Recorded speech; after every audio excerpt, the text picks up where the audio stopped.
priest. Ino-honor natin at pinapahalagahan natin ang Diyos at binibigyan natin siya ng bahagi. Ito, and that there may be food in my house, and try me now in this. Yung iba, subok na nila ang Diyos. Nasubukan na nila ang Diyos. At nasubukan na nila ang salita ng Diyos. Gaano katotoo. Sabi ng Lord, even Himself, try me now in this. Ito ang sinasabi niya. Sinabi niya, try me now in this, says the Lord of hosts, if I will not open for you the windows of heaven and pour out for you such what? Blessing. That there will not be room enough.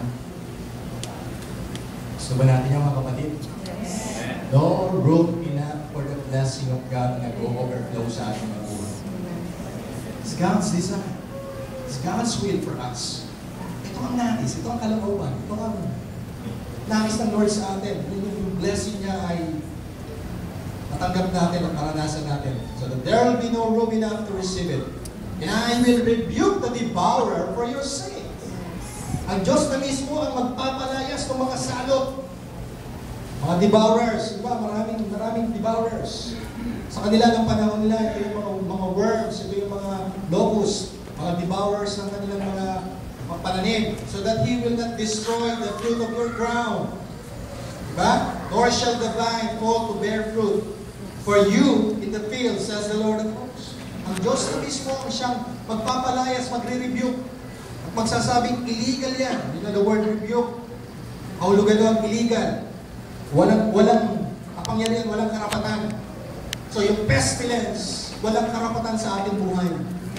Hello? Yung lack, walang karapatan sa ating buhay. Diyos na mismo ang magre-rebuke ng mga devourers. Amen? Ano yan? Alam nyo, minsan, makikita natin ito even sa mga advertisement. Bawal magkasakit. Yes. Diba? Magastos magkasakit. Isa sa mga devourers yan. Kapatid. Hello? Amen? Pero sabi ng Lord, kapag tayo, in-honor natin ng Lord sa ating wealth and possession, ito ang katumbas. And all the nation will call you blessed, for you will be a delightful land, says the Lord of hosts. Praise God. Honor God with your wealth and your possessions. Because God demands the best offering in honor to His name. Amen? The best offering. Okay, pangalawa. I want to end this lesson. God honors those who honor Him. No-honor ni Diyos yung mga no-honor sa Kanya. Amen? 1 Samuel chapter 2, verse 30, God will honor us to the degree that we honor Him in our lives. Sabi ng 1 Samuel 2, verse 10, I will honor those who honor me. Bakit niya nasabi yun? Yung mga anak ni Eli, yung mga priest, ay kung ano-anong ginagawa doon sa templo. Sila yung mga nagsiserve doon sa temple. The sons of Eli. Kapatid. Kaya sinabi ng Lord, I will honor those who honor me. Itong mga anak ni Eli, hindi nila in-honor ang Diyos. Bakit? Kasi they offer strange offering. Unacceptable offering. Pagamat sila yung naglilingkod sa templo, pero yung pala, sabi ng Bible, basahin niyo yung 1 Samuel chapter 2, nagchichik sila. Hello? Ano? Basahin niyo yung 1 Samuel chapter 2. Nagchichiks. Yung mga priest. Uy! Yung mga babae, yung mga mag-o-offer ay ba? Kaya sabi ng Lord, then for the Lord, the God of Israel declares, I promise that your house and your father's house would minister before me forever. But now the Lord declares, far be it from me that those who honor me, I will honor, but those who despise me will be disdained. Bakit? Kasi hindi kunore ni Eli yung kanyang mga anak. Mas in-honor ni Eli yung kanyang mga anak kaysa sa Diyos. Kaya ito sinabi ng Lord sa kanya. Katagaan ko, yung honor ko lang yung honor sa akin. Diba? So hindi accept ng Lord God. God will honor us to the degree that we honor Him in our lives. Yes. Sino yung mga ina-honor ng Diyos? A. Those who serve and follow Him. Those who serve and follow Him. John 12, verse 26. If anyone serves me, let him follows me. And where I am, there my servant will be also. If anyone serves me, him, my Father, will honor. So, sino ang ina-honor ng Lord? Mga naglilingkod, ito mga sumusunod sa Kanya. Sabihin natin, tayo. Sabihin nyo sa katabi nyo, sabihin mo ikaw. God knows honor. Una, mga naglilingkod, sumusunod sa Kanya. Pangalawa, those who set their love on Him. Sabihin natin, I love God. Ibig sabihin ng set His love. Set their love on Him. Psalm 91, tingnan natin. Tingnan natin kung paano mag-honor ng tao o Diyos. Tingnan natin dito sa mga katagal nito. Mga talatang ito kung paano ino-honor ng Diyos yung mga ino-honor sa Kanya. Verse 14 to 16. Because He has set His love upon me, therefore I will deliver him. Set His love upon me, therefore I will deliver him.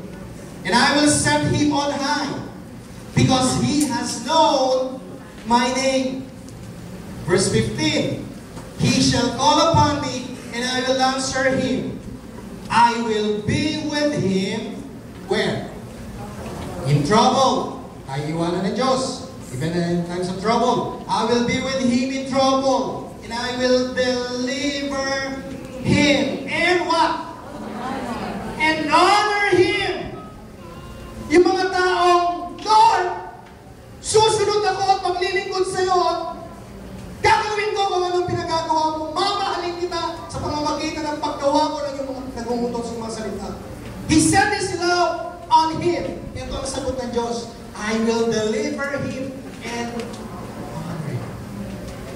Mga kapatid, kapag ang Diyos ang nag-honor sa atin, may promotion. Hello? May promotion. Amen? Amen? Do you agree? Kapag ang Diyos ang nag-honor sa atin, may promotion. God, and this is God's desire, God's will. Nais na ma-promote tayo. Those who honors Him, He will honor. Amen? Psalm 91, verse 16, sabi na, and with long life, I'll satisfy you. I will satisfy him and show him my salvation. Kaya natin mga kapatid, paano mag-honor ang Diyos? Hindi tayo iiwanan, hindi tayo papabayaan. God will promote us. Amen? Meron akong self-evaluation. We can go to the first part. Yung why is it? Why is it? Basahin nga natin sabay-sabay. Why is it? Why is it? Sabihin natin muna, no condemnation. No condemnation. Ito ho ay hindi ko ginawa para i-condemn tayo.